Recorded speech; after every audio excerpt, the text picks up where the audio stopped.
Welcome to the Cherry Picker, the horror movie podcast where we like to kill people, but not really. I'm your host, Zack Cherry, and with me as always... Slut. Eddie of Edward is Truth. There's so many quotes, and you chose them. There are! Well, I'm sure we'll get to them. Today we are talking about Psycho 2, released June 3rd, 1983. This movie just turned 40.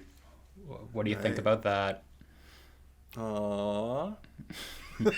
Well, you are a huge Psycho franchise stan. Yeah.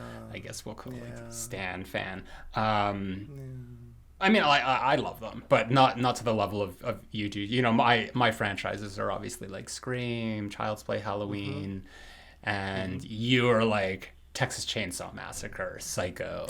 You know, like we have Nightmare. and Child's Play. Child's Play we share. Yeah. That's the one thing that I think we share like fully. Yeah, I think we meet each other more than halfway on that. Just kind of like, and celebration. Yeah. So you're the Psycho expert here. We already did the first Psycho movie, the Alfred Hitchcock one, back. I think it was September of last year.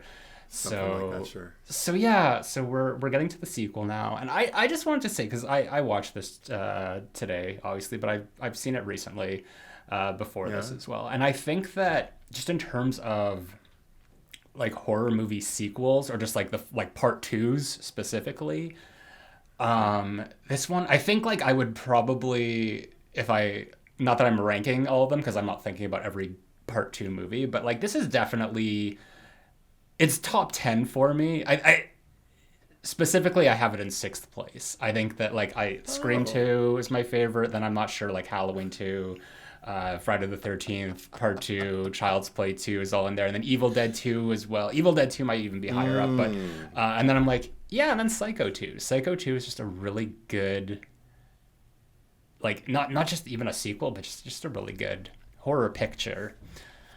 Yeah. That doesn't surprise me that you like it, though, because one thing that because I do know the franchise like really well, and I spend, it's odd because I spend a lot of time while watching Psycho 2 thinking about Psycho 3, which I won't, go into. Mm-hmm. But similarly, I spend a lot of time during Psycho 3 thinking about Psycho 2. It's this weird, I don't know, I can't get away from it. I'm constantly like kind of comparing the differences and the similarities and examining in the back of my mind as I'm experiencing them why I appreciate the differences and what the differences really are.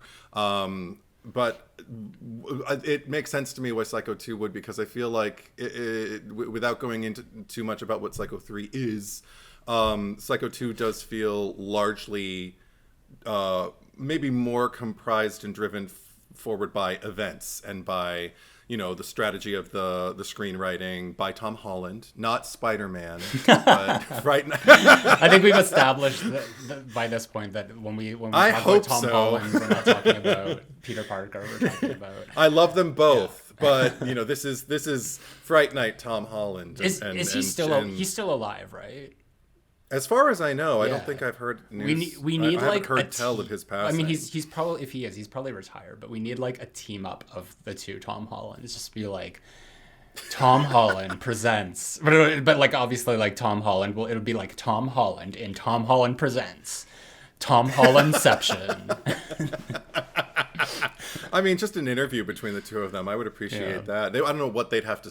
I've never. It would probably be like one of those Spider-Man talk about. Well, it would be like movies, one of those like Zack Galifianakis, like between two ferns. Like it's not like a legitimate interview. It's just the two of them just being like, "So, your name is Tom Holland." And you're like, "And your name is Tom Holland." Yeah.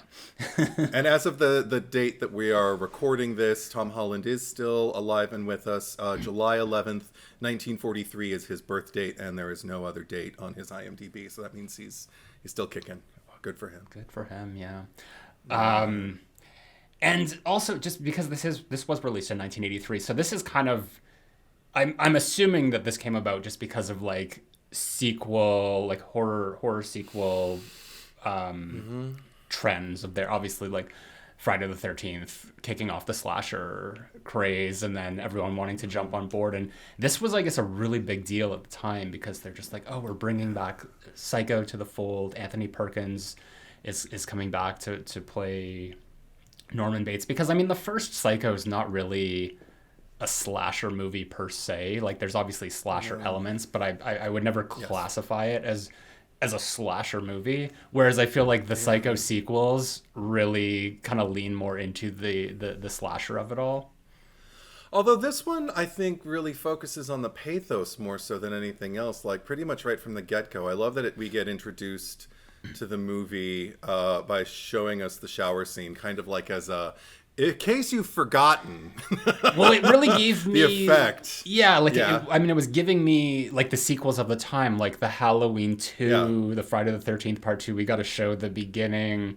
I mean, I'm glad they did it this way because I liked the transition from the black and white into the color, and it wasn't like it wasn't Vera Miles like having a nap and then just like having a nightmare about like a situation that she wasn't even privy to. Oh my god, that would have been hilarious. Only to wake up and then get a call and be like, okay, we're going to court, you know? Vera Miles in like a flannel jumpsuit, like laying on the bed, clutching at the air, going, no, remembering being in the fruit cellar. That would have been hilarious. Yeah, they did dodge that bullet. I do. But I mean, also in terms of like what they did choose to show was the shower scene and not like Vera Miles' character, Lila's, you know, because she's the character, aside from Norman, like those are the two main characters that we're following from the original that carry over into this one, because pretty much everybody else is dead, either on screen or off. And I feel like opening with the shower scene is kind of like a way to say, yeah, well, remember Friday the 13th Part 2 and how it opened with Betsy Palmer, you know, going, and getting her head chopped off? Well, this is the shower scene, motherfuckers. Like, this is, you know, this is where we're starting from. This is the foundation upon which we are building our sequel. So deal with that. Taste that, Friday. I don't know. I'm just... or even Halloween, because Halloween 2 opens with its flashback. Yeah, with the Dr. Loomis shooting him off the balcony. Although they kind of like tweak it a little for... I guess like the new footage or like a different angle of him falling. He fell into the front yard that time. But the way the camera pans over, you're right. Like I love that I can't really necessarily see the break in the film as it pans over to the house, because that is new footage and then the color gets reintroduced. But even I love the blackout and even the way the Psycho 2 font is introduced. You know me, I'm big on fonts. And the way just the brokenness, like reintroducing like Psycho as these kind of like broken stones on top of each other, and even those are broken, just to give you a sense of like a fractured identity, a fractured mental ability. The original title also had the kind of fracture in it as well. Even going as far as the remake. I don't. We'll talk about that someday. But did Bates Motel, did that have? Do you remember the font for that? Oh, you mean for the TV movie or for the TV series? The TV series. I never saw the TV movie, but I guess both. The TV series was definitely the fluorescent lighting. Right. Like, I remember that. Yeah. It looked more like the It Follows font. Right. Yeah. But I feel like they incorporated just the regular sign. I don't remember Bates Motel's opening title like on screen, but I remember in the promotional material for it, like even old TV guide things that I saw for it, it was always the sign. Well, you know, like, seeing it one poster here. I'll hold it up on my phone for the movie. It kind of has the fracture. I don't know if that's the official poster or that was like fan made. Oh God, that's another pod too. Bates Motel, the TV movie with Lori Petty. Oh God, I could talk about that. Yeah, I'll just say like apparently that was a problem just in terms of like the flashback or the archive footage from the first movie. That was a problem with a lot of critics. Like they complained about that being used in this movie apparently. But do you want to do a premise before we really delve into this? I didn't write one, so I'll just do one. Okay. As me. All right. So it's 22 years later, and Norman Bates is being released from the facility that Kern County is finally putting him back, integrating him into the world. And Vera Miles, Lila Crane, the sister of Marion Crane from the first movie, is pissed off, and she's trying to get I better do it quicker. So, okay. He goes back to stay in his house, the psycho house at the top of the hill that overlooks the Bates Motel. And he's got Robert Loggia playing Dr. Raymond, who's going to like check in on him, but there's like budget cuts, so he can't really.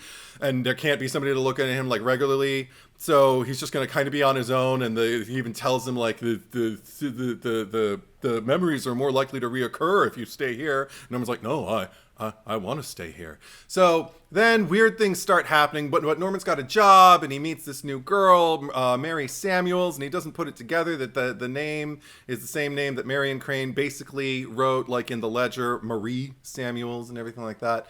And then weird things start happening and people start kind of like getting killed off, and Norman's experiencing this weird thing where he's getting confused again and he doesn't know what to do about it, and that's the premise. So there you go. That's the movie in a nutshell. Is he losing it? Psycho 2. Is he losing it, or is he like being gaslit to become a Psycho 2? There you go. Yeah, thank you. Yeah. We like consistency here on the Cherry Picker. That's the unrehearsed version, folks. That's what you get when I don't have the time to put it together. It's funny because I was even thinking, because it's 22 years later. 23, really, because I'm like 1960 to 1983. Did they say 22 in the movie, or is that just on the poster? Yes. Okay.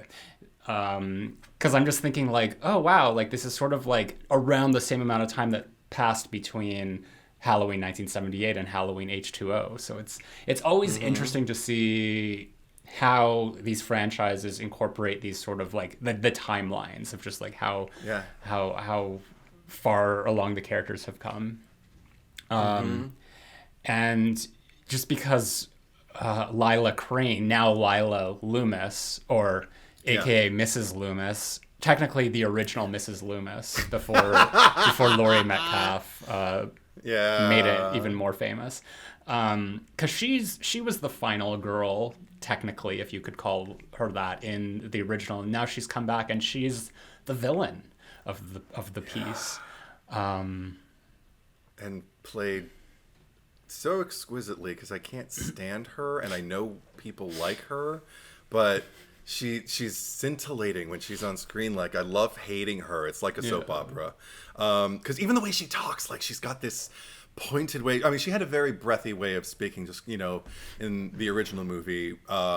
Just, we have to go up there no matter how much we're afraid or how much it may hurt, but now there's this pointed kind of whisper that she does, like, it's just Bates up to his old tricks again. And I've seen her in interviews like around this time that she was shooting this movie, and while she's promoting it, she doesn't sound like that. So I feel like she affected that breathiness again to be more villainous. Like the prep she was doing as an actress was like, oh, I'm the heavy this time. Okay, I can do that. Yeah. And I don't know, I enjoy that. I can handle a sick old woman. It's like, I am the sick old woman now. Yes, now I am the sick old woman. Oh, gorgeous. But and then obviously we have Meg Tilly, sister of Jennifer, who we had already discussed in the Chucky season 2 podcast, but this was like one of her big breakout roles of the time. And I was reading about it, and I guess she did not enjoy filming this. She did not like she had a really bad experience with both Anthony Perkins and the director. I know for a fact that there was antithesis between she and Anthony. And it depends on which source you turn to. Because Tom Holland went on record to say what he perceived was Anthony Perkins wasn't ready for her to be as good as she was. Like, from the get-go, when they were on set together, they were doing their scenes, and Anthony, from Tom Holland's perspective, Anthony was ready to be the star, like to own the scenes, and everybody was there to back him up. And he thought Meg Tilly was too good and too connected and too much of a draw as far as the attention away from him. Now, I don't think that's completely fabricated or something that should be just like, thrown off the table, because based off of where Anthony Perkins was coming from while he was shooting this, I read his biography a long time ago, and I've read it I think about 3 or 4 times now. And I remember reading, it kind of broke my heart hearing about his preparation for this role. The thing that he did more than anything was work on his appearance, because he wanted to be fit and attractive and kind of carry the same appeal that he did in the original film, and the same carriage. So he thought he should be as thin as possible, and he dropped so much weight that he got almost skeletal as far as his body was concerned. And I think you can tell when you see him in t-shirts and turtlenecks predominantly, with no jacket and everything like that. You can kind of tell that he's wearing padding, like over his chest and over his shoulders. And I mean, that's something. I'm not damning him, but I'm saying I think that comes from a point of insecurity, and. Well, how is that different than say like Christian Bale, who's like transformed his body in like every which way you possibly could for like different movie roles. So there's a difference between like method acting and just like body dysmorphia. Yeah. I would argue there isn't much. I feel like so much gets excused in the name of performance, art, for actors. In the name of the method and everything like that, as if there were only one. And I think I've gone on record on this pod to say before, like, it's a movie. Like, I understand the importance it carries to your legacy and everything like that, but don't hurt yourself. Like, it's a performance. It's make believe. We'll tweak things. Well, there's ways to light you. There's ways to. I mean, you can be in the Marvel Cinematic Universe, and it's like Chris Evans in the first Avenger, Captain America. Remember when he was before he underwent the transformation? the other performer they had, who they just grafted his head onto. They didn't have the technology for that necessarily at the time, but just to the point where you're basically hurting yourself. You're hurting your cause more than helping it, because now they need to pad you. That in and of itself is dysmorphia. So and I think dysmorphia comes from insecurity and from a place When did he get sick?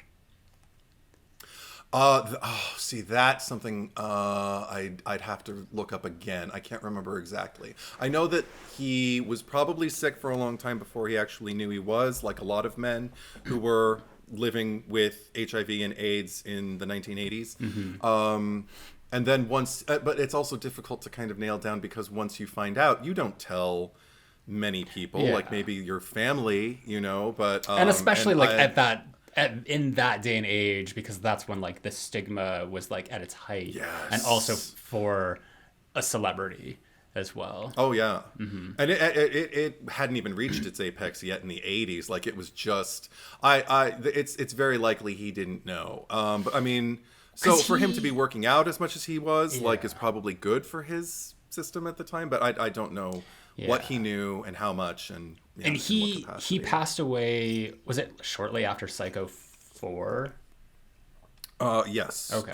Here, I can get the exact date for you here. Mm-hmm. 1992, and Psycho 4 1990 was 1990. Yeah. So it was just a couple years.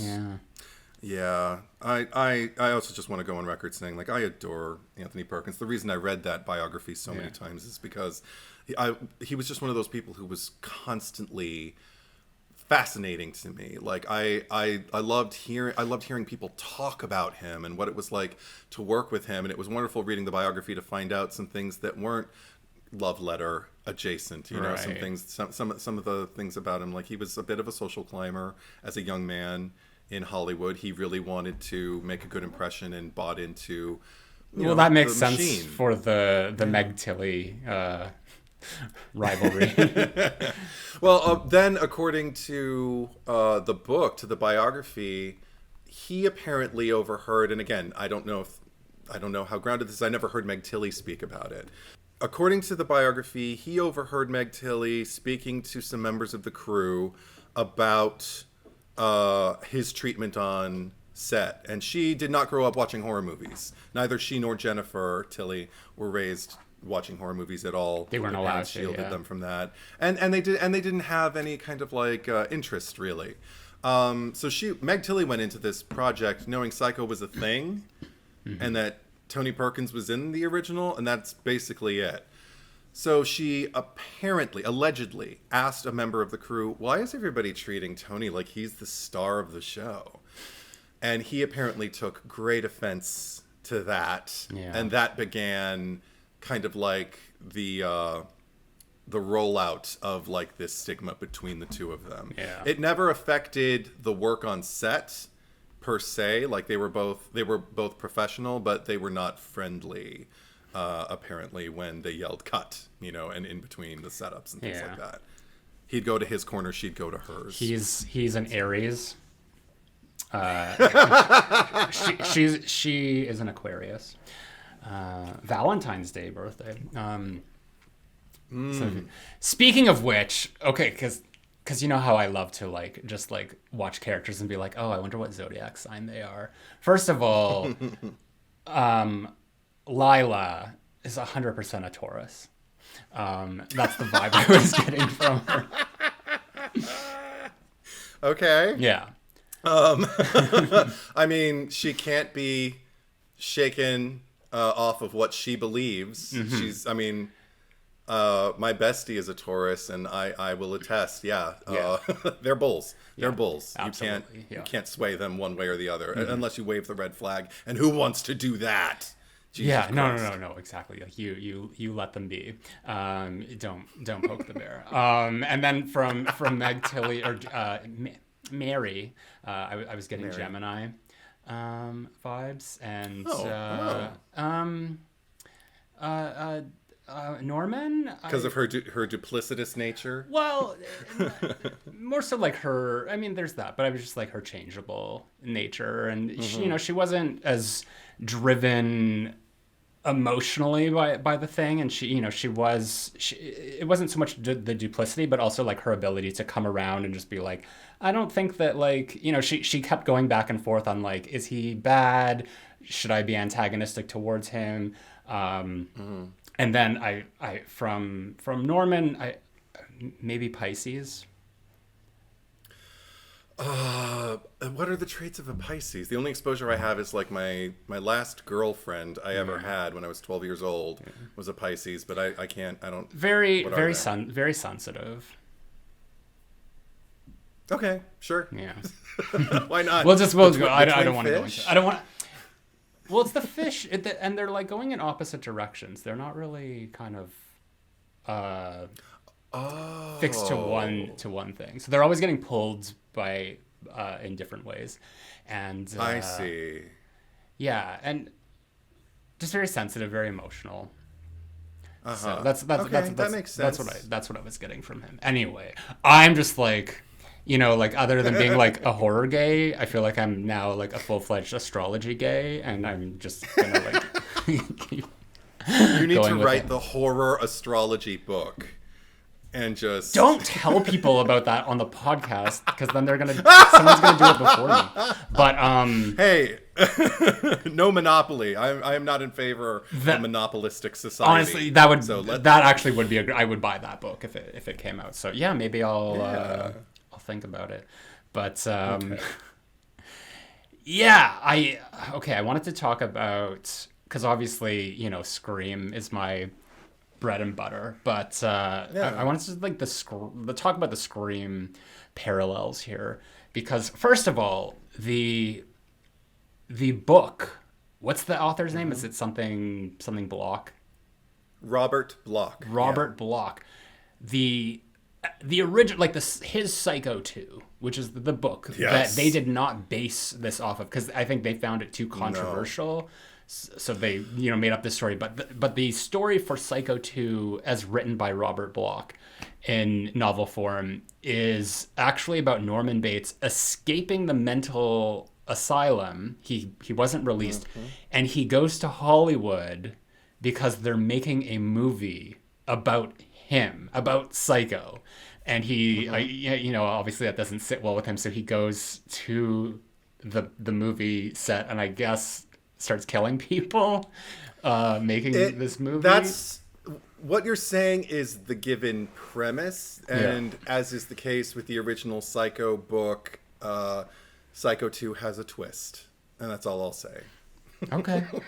Well, I'm just the correlation of just like what Scream 3 turned out to be, and then also just the fact that like in this movie we're getting like there is a lot of Scream 3 because we're getting Norman receiving phone calls from someone pretending to be his mother, and I'm just getting the Sydney like who is this? You're not my mother, like.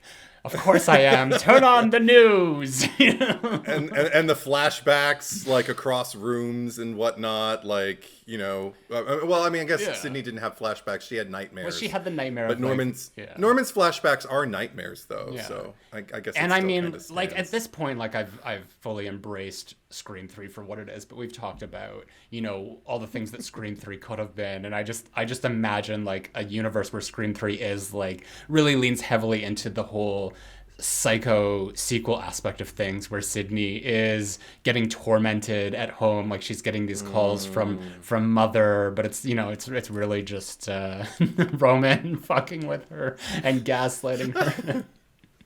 I just want to see like Gale Weathers stroking Sydney's hair from the back, just going like, "Oh, you are mad, Sydney. You're mad as a hatter." Well, Sydney plays like. Was it Sebastian Bach, or I don't even know what he was playing on the piano? Something. It's like Moonlight Sonata. Just very, very. Yeah, something. It's just really, really, really moody shit. Yeah, but very, very dramatic and melancholy. Yeah, right. You're mad as a hatter, Sydney. Yeah. I mean, it was fun. Just given where like the end by what Roman's, I guess, plan was to frame her, of just saying that she was the one that snapped and caused it all. It's just. It would have been a fun thing to explore with her character. I mean, I don't think that like knowing Sydney and who she is, like she would never like fall for that shit in the same way. But it was fun to see like her kind of crack a little in that movie, and it was just like, you know, if they had leaned more heavily into it, and just like how that would look if it was a more like isolated to her home in the canyon rather than going to like the Hollywood stuff. So in a way, Scream 3 is kind of like an amalgamation. I mean, not given the twist that you're not revealing of in the book, but it's like an amalgamation of like what the Psycho 2 book was versus the movie in some ways. Right. Yeah, I think there's a case to be made for that. I never thought of it quite that way. And then you have Mrs. Loomis in there as well. Yes. It's so funny after the amount of focus that the Halloween franchise and the Scream franchise have gotten from me and the world, you know, like the last couple years because of the requel, you know, what do we call it? Boom, I guess. That I'm hearing names like Sam Loomis and whatnot, and I'm just kind of like, oh my gosh, what franchise am I in? Like, there's this strange incestuous like franchise connection that I'm experiencing that I don't know that I do take delight in. Like, it's kind of nice to see the snake eating its own tail. If Scream is the tail and Psycho is the head, and Halloween is the midsection. Yeah. The body. But well, okay. I do have a question. I know my answer to this, but how would you feel about like Psycho getting that sort of requel treatment that all these franchises are getting? Because I mean, like we did have Bates Motel. I think that was like 2012. But really, like the last sort of like movie we had was the remake. So do you think that this is something that Hollywood would even entertain? And, you know, if it came about, like, how would you feel about that? I mean, that's a big question, because it does feel a bit like it's interesting that you're asking me this, because I thought about it a bit during the end credits of this movie about Bates Motel the series, and about how I have to rewatch that. I haven't rewatched it since my initial sitting of that entire series. And then it made me think, like, I don't hear many people talking about Bates Motel these days. I don't get a sense that it's necessarily. It seemed like it kind of rekindled life and breathed life back into the franchise at the time, because I knew a lot of people who were watching it, and I thought it was so much better than it had any business being. But it hasn't really, as far as I know,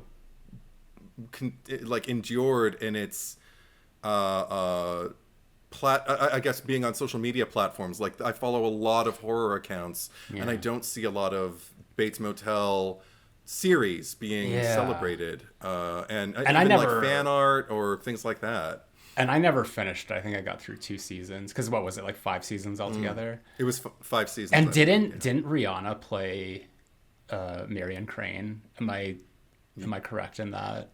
Yeah. Yes. Okay. You're correct in that. That's funny. Yeah. So good.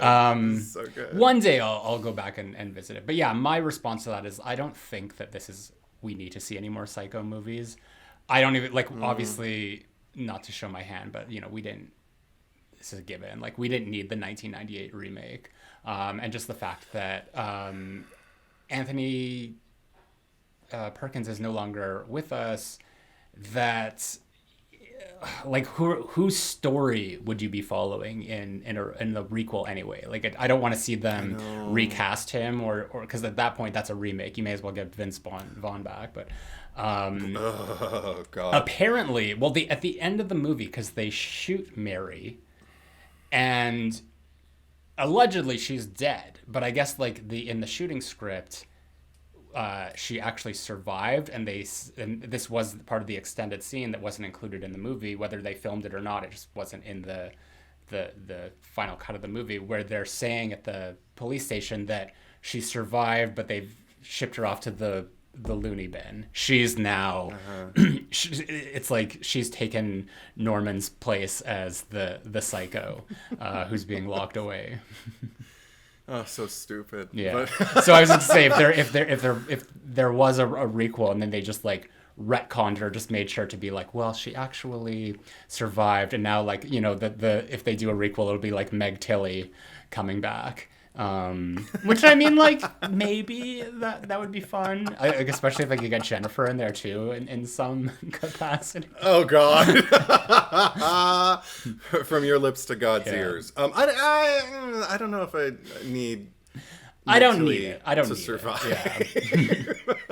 Yeah. There's something. That's one thing that I do appreciate about this particular sequel, is the fact that it is so uncharacteristic of the sequels that were already trending at that time. It didn't kind of go for easy scares. It doesn't even have a higher body count than the first movie. It was kind of giving me like a TV movie vibe to it. Not that the quality is bad, but I think it's just more so the storytelling of it all. It felt very TV movie. And I actually looked this up, and it was initially going to be a TV. It was originally intended. Yeah, yes. But once he came on board, Anthony Perkins, they're just like, okay, yeah, this is gonna be pushed for theatrical release. Right. I believe it was originally going to go forward with Christopher Walken playing Norman Bates in the TV movie version. And then they found out Anthony Perkins was number 1 available, number 2 interested, and number 3 even excited about the prospect of doing it. So he got the thing, boosted and more budget to it and everything like that. I mean, I don't know how.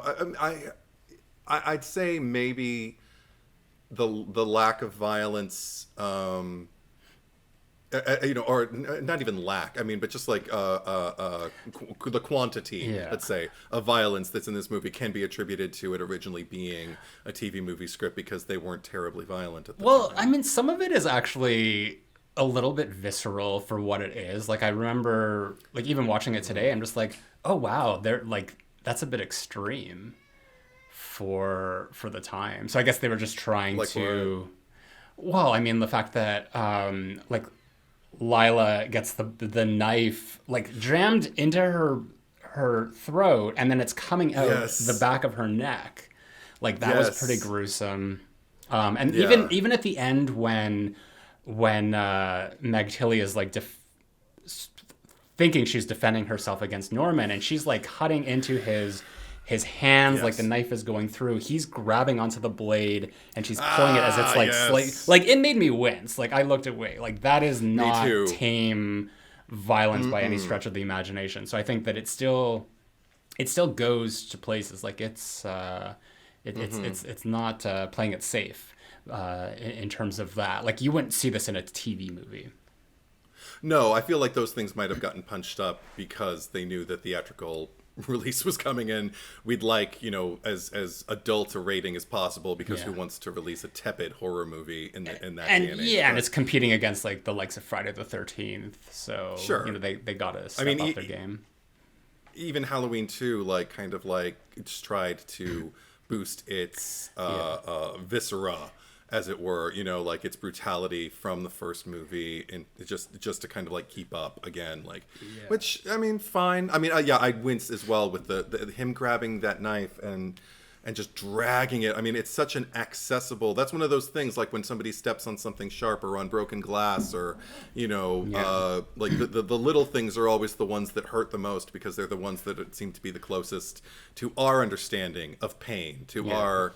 Because I would say, even watching the Psycho shower scene again in the opening here, the thing that gets me scared the most is the vulnerability, the openness, and not so much of course I don't want a knife poking into me, especially the way that knife is coming down on Marion Crane, in these strange, drawn out, but deliberate still stabs. That's terrifying, but what really scares me is the consciousness in between the stabs of I'm still being stabbed! I'm alive! I'm not dead yet! And just the way that and now we're jumping back into the original, but because she has the initial scream, but then she kind of quiets down, like she's getting stabbed, and she's like, and then it kind of comes back again, and she starts screaming again. So it's sort of like a roller coaster of just emotion during the entire thing. But you mentioned Halloween 2, and I'm sure you know this, but Jamie Lee Curtis was initially offered the role that eventually went to Meg Tilly, and I don't know if she was going to do it, because this is 1983. So because we had talked in the prom night episode about how Jamie Lee wasn't getting work after Halloween. The only things that she could do were horror pictures, and that's why she's so against horror, because I think it was she saw it as a low point in her career at the beginning there, and also she doesn't like them. She just finds them to be too scary for her. But this was, I believe this is the same year that Trading Places came out. 1983. But as far as I know, she was lined up to do this, but because she had that role, it was almost like, I'm done with the horror genre. I don't need to do any of this anymore. So she kind of said this is not the direction I want to go with in my career, and she turned it down. And I think because it was the reason why she was offered the role, because the director Richard Franklin worked with her on Road Games, which is the movie that I couldn't think of right off the bat. That it was an Australian movie, because he's an Australian director, that she did with him. So I guess she was in the back of his mind when considering the casting for this, and that's how we almost got Jamie Lee Curtis in another major franchise role, and just the fact that she was coming back to play the niece of her real life mother would have come full circle for them. I know somebody who was really gung-ho about it was the AD on the first movie, Hilton A. Green. He was really enthusiastic about it and thought it would have been an ideal kind of setting, considering that she had kind of taken up the mantle of Scream Queen thus far. But because I've also heard it both ways. That's another thing. This is all happened so long ago. It's who's to say what the exact truth is? Because as it was my understanding that the studio also didn't kind of want. They felt still very prestige about the original Psycho, and they didn't want to attract more things that would kind of get it branded a slasher picture, because those things were still looked down on, not just by Jamie Lee Curtis, but by and large by the mainstream public, you know, by Hollywood and by the studio execs. So the more they could kind of like legitimize it, like the presence of Anthony Perkins after having, you know, originated this role and kind of like, you know, given one of the greatest cinematic performances and one of the most memorable cinematic performances of any actor's career, that wasn't shameful to them. But, you know, I guess it was a bit kind of like, they probably would have reacted the same way if they would have said, you know, let's get Adrienne King in here to play. You know, they would have been like, you know what, we don't need to link this with any other kind of franchise. We're not interested in a legacy that connects us with, you know, something else that we're not connected with. This is Psycho 2. Yeah. And that was another thing that I think they were really worried about, was like that it was going to be done tastefully. So some of the broader strokes, like you mentioned, like the more brutal things, I'm still stunned. I don't know for certain. The way I see it, I've frozen the picture to see for certain, is that Vera Miles wearing the prosthetic of the knife poking into her mouth and through the back of her head. And I still can't tell whether it's her or whether it's a stand-in, because just of the way she's backlit, it could easily be her, but could easily be somebody who's just made up to look like her. Either way, shocking that this, you know, old Hollywood starlet, you know, that she was, who was groomed for the role in Vertigo and couldn't play it because she became pregnant, and so she ended up doing Psycho instead after she had her baby.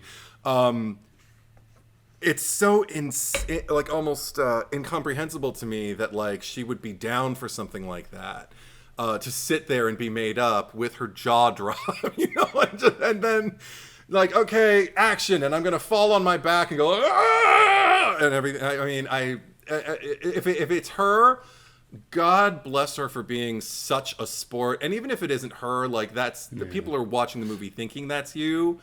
So God bless her for letting her character, you know, kind of like get that kind of treatment, which was not around in like 1960. That wasn't, those kinds of kills weren't happening. And I love that, and it sort of was recreated very recently with Scream 6. Yeah. Yeah, if you know, you know. And just speaking of Scream, because, you know, I'm always going to talk about Scream. But another thing I wanted to bring up, just because, okay, but hear this. You know that I'm not a Stu truther by any stretch of the imagination. He's dead as far as I'm concerned. But if they ever, because I've always said that, like, if they do have to bring him back for some reason, the only, like, I don't want to see any fucking cults or anything like that. We don't need stupid shit like that. What I would want to see is sort of like a Scream 2 Cotton Weary rule, where he's just sort of like a reformed criminal. Not that that would ever be in the realm of possibilities, just given his criminal history. But I mean, imagine like how would you feel about like if they just made like a standalone Scream film that was like Stu, but like Psycho 2 with like Norman Bates like being rehabilitated, and then you have like Sydney in like the Lila Loomis situation where she's like comes back as the villain this time. Oh my god. Okay, number one, no. But I mean, but also I no, not like in canon, but like I would still fucking watch the shit out of that in an alternate universe. I would watch it as like a Funny or Die sketch or a Saturday Night Live sketch. That would be fun, but I don't want a full feature-length joke like that. That said, if they made it, I'd go see it. I'd be like, what the fuck did you do? And I'd need to know how they handled it. But yeah. Or specifically what it's called, I think it's the term for that kind of movie is like a Gaiden, where it's like not a side quill, but it's like it just is like an offshoot, or just like it exists in an alternate universe of a cinematic. Gaiden. Yeah. Okay. Huh. That's someone told Never me heard that. term before. Oh, okay. What does it mean? Gate in or Gaiden, like Gaiden. I believe I'm looking it up right now. Side story. Gaiden's a Japanese language word meaning side story or tale, used to refer to an anecdote or supplementary biography of a person. Oh, okay. Like Better Call Saul with Breaking Bad or something. Maybe, yeah. All right. Huh.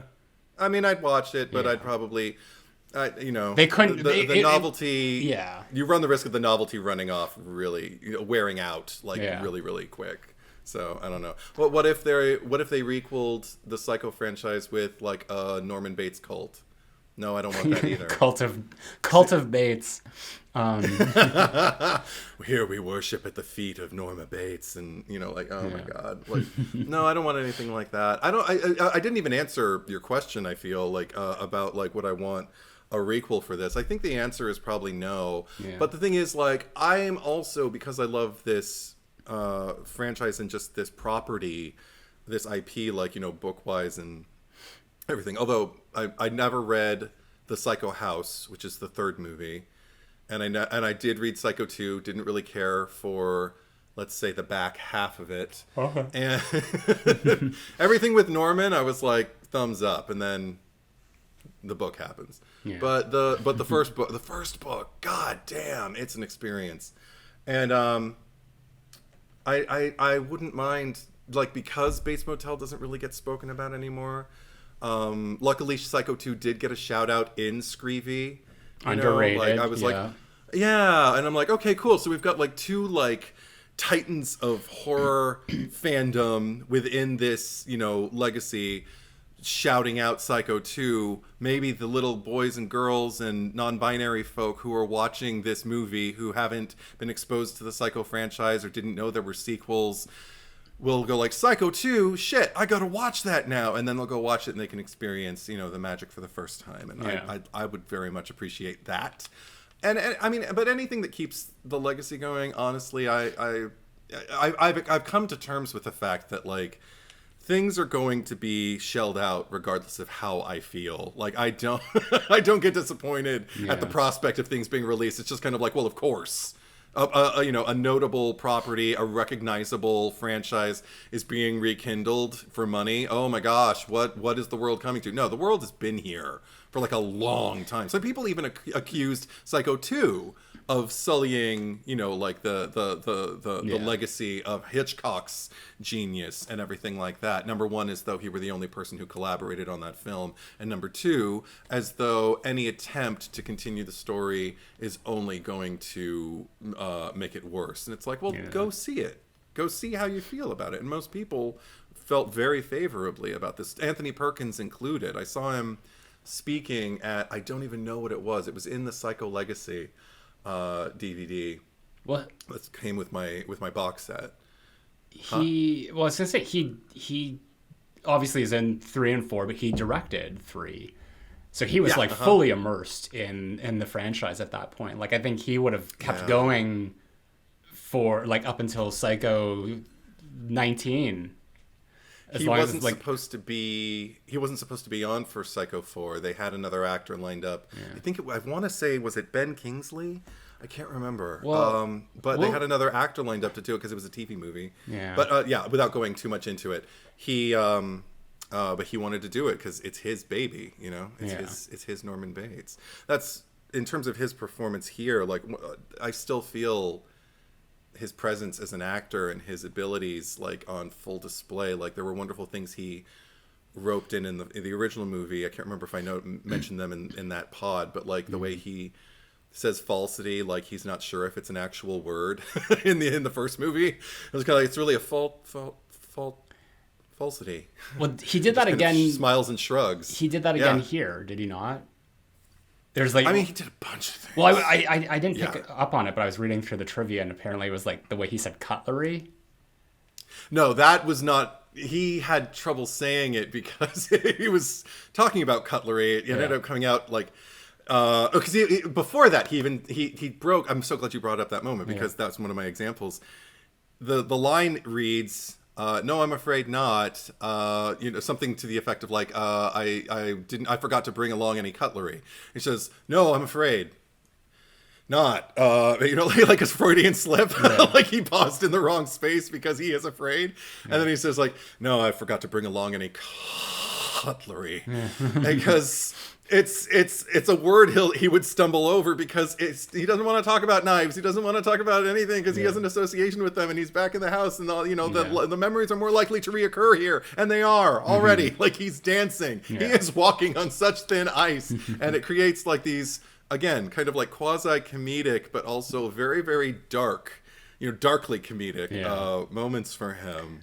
But even like when Lila Loomis is in the courtroom and she's talking about her petition and everything like that, and she gets thrown out, and then Norman gets told you can leave, and he walks out, and he and Dr. Raymond get confronted by Lila, and Norman, being Norman, wants to appear, like non-threatening and just kind of like, oh, well, I shouldn't say anything, but whatever. And there's all this business going on in like Tony Perkins' behavior as Dr. Raymond is talking about, the state sees fit to like give him a clean bill of health and put him back out on the street and everything like that. And he's just kind of, there's this wonderful moment where Tony Perkins kind of like juts his head like toward Dr. Raymond, like, I mean, he's telling the truth. Like, just listen to this guy, like, and that's not scripted. That's just behavioral. Yeah. That's just kind of like who this character is. Yeah. And wonderful moments like that. All of his little ticks and inflections and things. Like, I love the way that when he's,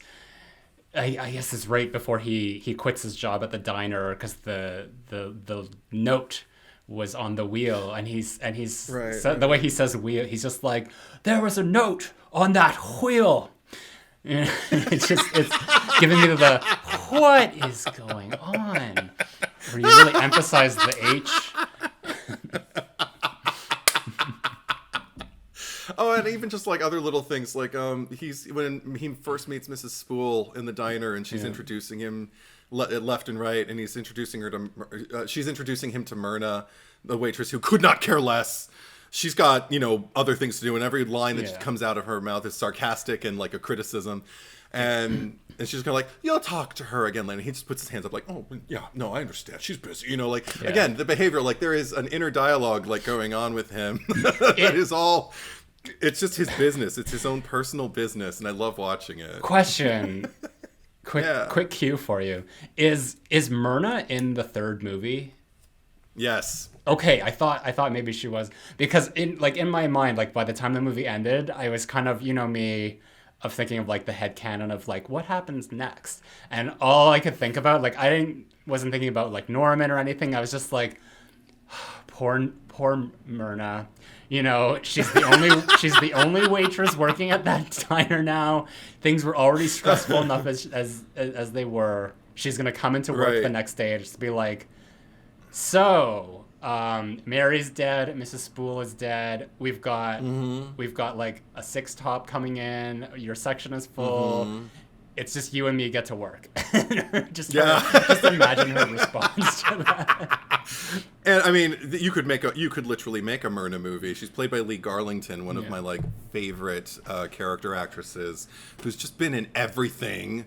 And she, but I mean, I guess like people from our generation and younger might know her from. She played the mistress to Joey's dad on Friends. And then a couple years later, she played. Yeah, she always plays like it. She's always in the mix with Italian guys on television, because she also, when Bobby Cannavale was on Will and Grace, she played his mom. And I saw her in person once. She was at the Pantages Theater. I don't remember what show I was seeing. She was with Gene Smart, and my gay head just about exploded. And they, like, because they're tight, they're friends, and they've known each other forever, and you could tell. I was just like, oh my god, oh! And I just silently like gay gasped and shrieked inside of my head, and just watched them go by like, oh my god, legends. See, that's the gate in we need, is the Myrna psycho. The Myrna story. movie. The Myrna mystery. Oh my god, what if Myrna is somehow like indirectly related to Sandy of the first Friday the 13th movie, and it's just like a waitress of horror, kind of like hodgepodge. Oh my god, I want that movie. I want that. I want that graphic novel. That's the one that you want. Yes, that's my Gaiden. That is my. Fair enough. You can't go out there on that plane. Yes. And they'll just bitch about like these people that they have to deal with, and they're talking about the people in their separate movies like the entire time. Oh my god, that'd be great. Yeah. But I also like in terms of just like little things. Like I love the I guess we can attribute like the tics to like Norman's like social awkwardness and everything like that. But even I love his inability to kind of like know when to check in. Like he's very polite. He's always well-meaning. But there's this one point that always struck me where he's already got Mary up in the house on the rainy night, you know, the first night. Yeah. And she's just sitting there in the room in the dark. He's carrying, you know, her luggage in and everything. And she's just like, do you think maybe I, you know, like, she's having second thoughts. And she's like, maybe if I hadn't blown up, you know, at Scott, maybe we could have worked things out. And Norman's just kind of like, yeah, maybe, I don't know. He just he's just trying to do what's like, right. I don't... Yeah, but at the same time, like, doesn't care. Like, he's not. He doesn't want to coddle her, and doesn't really know how. But at the same time, like, you know, friendly. Just always friendly and. I didn't read it as he didn't care. I just saw it more as like he didn't want to get involved in things. Like he wanted to be a good Samaritan to people and just do like the thing that he thought was right. But he didn't want to have anything to do with their baggage, because that was sort of like, to me, I attributed that to Mary and Crane in the first movie, and just like how he got involved in her life and then like where that took him. So I just saw it more of just like, you know, I'm walking a fine line here, like, you know, I'll put you up, right, but you know, without actually like vocalizing it, but just more so just like his mental reaction to things, just like, yeah, you know, like I'm sure he probably would have been happy if she worked things out, and then, you know, he just wanted her to be okay, sure, and safe.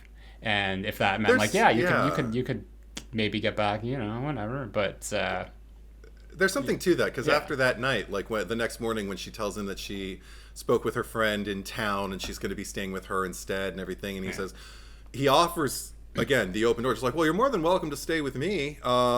She's like, no, I really don't think it's a good idea. And he pushes a little bit, just says like, I mean, my place is closer to work. No, I really don't think that's a good idea. Okay. Well, if you change your mind, you know, it's like, just, all right, I just wanted to offer, but I can take no for an answer, but the door's open if you ever need, just wanted to. So sweet. Like, that's another thing, is the sweetness of Norman. Like, I love that in the first movie, our exposure to Norman every time after we see it the first time, we know what's going on, and I think we're unsettled by what his life must be like. This time, because we know that he's being gaslit, among other things. Like, there's other things going on with him too. Yeah. But for a large part of the I'd say the first act and arguably the second act of the movie, I feel safe with Norman, you know, and I feel bad for him. I feel like I felt bad for him before, but now I'm just like, I just see a guy trying to make sense out of this world that kind of like threw him into the loony bin, as it were. Yeah. And now he's just trying to exist and not ruffle feathers and just be who he is, you know, be who he was when Norman was conscious in the first movie. And that breaks my heart a little bit. Who were his 7 victims? Because they said that he killed 7 people. Okay. I am so glad you brought that up too, because Lila doubles down on that later and says like, he killed your aunt and those 6 other people. And I made a list. Because I was like, okay, so he killed your aunt and those 6 other people. So Marion is number 0. She's not one of those people. We have Norma Bates, his mother. So that's number 1. We have her lover. That was confirmed. So, and then we have the 2 missing girl cases that are mentioned at the end of the first movie. Okay. They were both young girls. So I'm like, okay, so that's girl 1, girl 2. And then we have Arbogast on the staircase, and that's 5. The private investigator. I can't tell. Yeah, well, that's I can't tell. Yeah, that's 6 total, but she doesn't include Marion. In those 6. So Marion and 6 your aunt more, so and those 6 other that's people. Marion and 5 others. Yeah. Okay. So the one other person who I can think of, because nobody noticed, Lila doesn't know about fucking I always just want to call him Dennis Franz, but Toomey. She doesn't know about Warren Toomey being there in the first place. She doesn't know that he's disappeared. Well, that didn't happen yet, because she mentioned it in the courtroom at the beginning. Yeah, but she mentioned, like, I'm talking about when she's talking to Marie, and she actually says like, he killed your aunt and those 6 other people. Yeah. So it can't be Toomey. But so I'm wondering if she's lumping in the boy in the basement in the cellar in this movie with those victims, because I can't. Well, no, because that didn't happen yet either.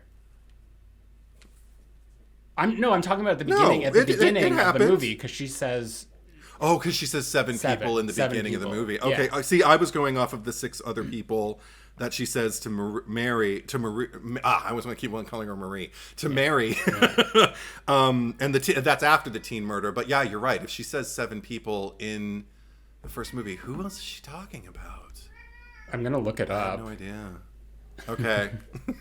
Look up Norman Bates' rap sheet. Because he didn't kill Sam Loomis. He didn't kill Lila.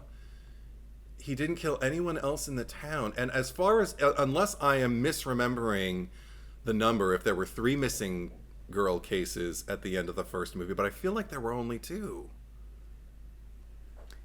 You would know better than I. Okay. But, yeah, this is going to be too complicated to find online. But I have this question for you, because you should know this is like my favorite part of the movie. The who killed who in Psycho 2 of it all. Because I think that the knowing who killed who, that's pretty self-explanatory, but it's just like who made the calls, who planted the notes and stuff. So there really is an intricate web that you can follow of just like who did what here, because there's so much crazy shit going on to the point where like that fascinates me. That's what I'm interested in. So as far as I'm aware, Mrs. Spool killed Toomey. She killed Mrs. Loomis, and who was the third one? No, I'm now forgetting. Oh, the boy. Little boy. Not the little boy. The teenager. The teenager in the little boy. Yeah. the little boy smoking weed and getting laid. Yeah. Copping a feel. Yeah, in the fruit cellar, and then. Mary killed Robert Loggia.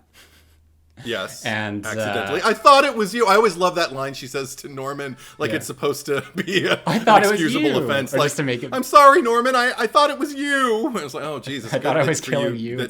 Well, her isn't more cognizant. Yeah, her sort of manic behavior at the end there when she's just like, Norman, I'm not your mother.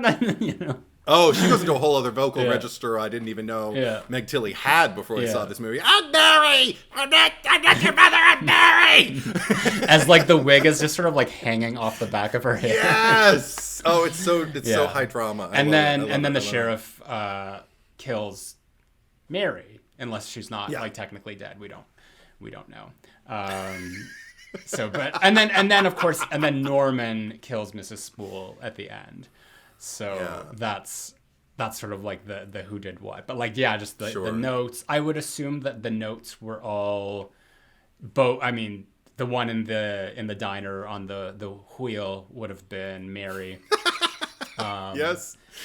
So and then the phone calls were like, see, this is the thing. Like, we know that the phone calls were Lila, but were they also Mrs. Spool, or was that just Norman imagining it?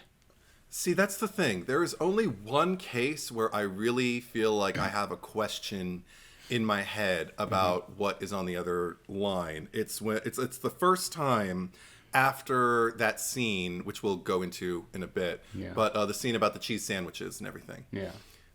When they're locked in the room together. And then for basically like kind of the rest of the movie, like everybody's largely in the same costumes and, whatever.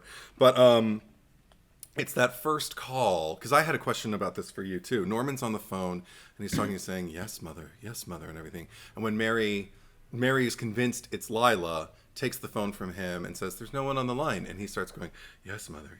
And I'm like, okay, so maybe somebody isn't. And this is before she gets it all decked out in the hall. Darn it, it's Mary! This is like a scene before that. There were 2 times he's on the phone with presumably his mother in front of Mary. And the first time it happens, I feel like that must have been the phone call where he heard from Mrs. Spool and got the tip about his real mother. Because all the other calls, they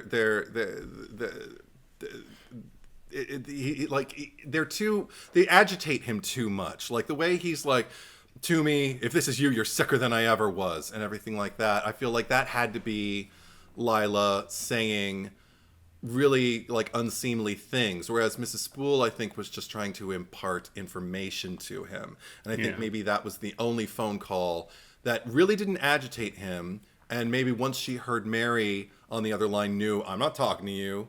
I'll let you think he's crazy because obviously you've got something, planned, like something where you're trying to like drive my son up the wall, and I'm not cool with that. I'll get you. So I was kind of thought that's what was going on at that phone call, because obviously the next time he's on the phone in front of Mary, completely losing it, like there is no one. He's talking full on to Robert Loggia's character, Dr. Raymond. And Dr. Raymond is on the other line going like, Norman, it's Dr. Raymond. And he's like, yes, mother. And I'm like, oh, fuck, he is crazy. Now he's gone full kilter. Yeah. Like, yeah. So that, I think, does that answer your inquiry? Sort of, I guess, maybe. No. Every time I hear the name Robert Loggia, I just think of that gag on Family Guy where Peter's like, oh, this is more frustrating than the time I was like stuck behind Robert Loggia at the airport, and it's just like him checking in and just being like, my name's Robert Loggia. That's Robert Loggia. R as in Robert Loggia. O as in, oh my God, it's Robert Loggia. Oh, I don't remember that reference. That's funny. But he's a character actor that's been in a lot of. Yes, absolutely. Shit, I'm gonna look it up real quick. Also, I've seen him in so many things. Yeah. Oh my God. He's always like, especially in the '80s. I remember he was always kind of like that grizzled, detective type. He was the old man in Big. Right. Yeah. He was. The guy at Macmillan. He was the boss. Macmillan. He was one of the generals in Independence Day. He was in Scarface. Oh, he was in the sequel to Independence Day, which I've never seen, and I don't think I ever will. There's no need to. But but he passed away in that might have been his last movie actually. Or no, it wasn't. It was one of the last ones. But he passed away in 2015. Oh, R.I.P. Yeah. Good actor, really good actor, and also like nice to see him playing. He wasn't always as shall we say friendly in his other movies as he was in this one. Nice to see him playing a benevolent force, even though benevolent yet somewhat neglectful, because Norman is like hanging on by a thread by the time he finally knows enough to like kind of go poking around and finding out like. If Norman wasn't being gaslit by the Lumi, do you think that he would have gone on to have? I mean, and just also if Mrs. Spool wasn't in the picture, like, do you think he would have gone on to have a successful, mentally sound life from that point on? If he didn't have the past, also if he didn't move back into that house, if he didn't have the past constantly like nipping at his heels and then full on like confronting him like head on, I think he should have stayed somewhere else. Mrs. Spool, I got to be careful what I say because we find out more about her later. But let's just say we know that she's not right. That she obviously whatever was going on in the Spool bloodline that trickled down to him. As far as the psycho lore is concerned, like they weren't well people. They had a natural kind of like inclination to kill. And within their own kind of like reason that they would set for themselves, like I don't like the way they're behaving, the way they're treating my clan, so I'm going to, eviscerate them or stab them repeatedly. Yeah, it's interesting watching these and just like and then like seeing where the Scream franchise has gone, or just like in the latest one where it's kind of. We have that here where it's like obviously the Spool, like it runs in the bloodline of just like the homicidal ways, but then you have this other family who comes in very hypocritical and we're committing acts of murder, but we're avenging. It's okay for us to do it. Just like that hypocrisy that we kind of saw at the end of Scream 6 of families of murderers just like facing off against each other, just like no you're wrong, so it's even sanity. sanity as a concept. It's always interesting to see like which movies did it first. Where does it all link back to? Because Psycho has been such an inspiration for the genre as a whole, and it's not just relegated to the first Psycho movie. It's just really all of them, probably, as we'll discover as we go on. Yeah, well, because they doubled down on it in the screenplay too. Tom Holland must have known what he was doing, because he has at one point Sheriff Hunt, I think after an exchange with Lila Loomis, just saying like, if Norman's crazy, or if Norman's the craziest person in town, there's a whole bunch of people running him a close second, you know? And then later, Lila, in an exchange with Mary, when Mary's defending Norman to her, and she says, you're just as crazy as he is. And I'm like, this thing of sanity being this label that we put on people to deem them safe and unsafe, you know, like... no one, I feel like is a point of view of this movie is that no one is sane. No one is safe. We're all corruptible, and we all have the means to corrupt each other.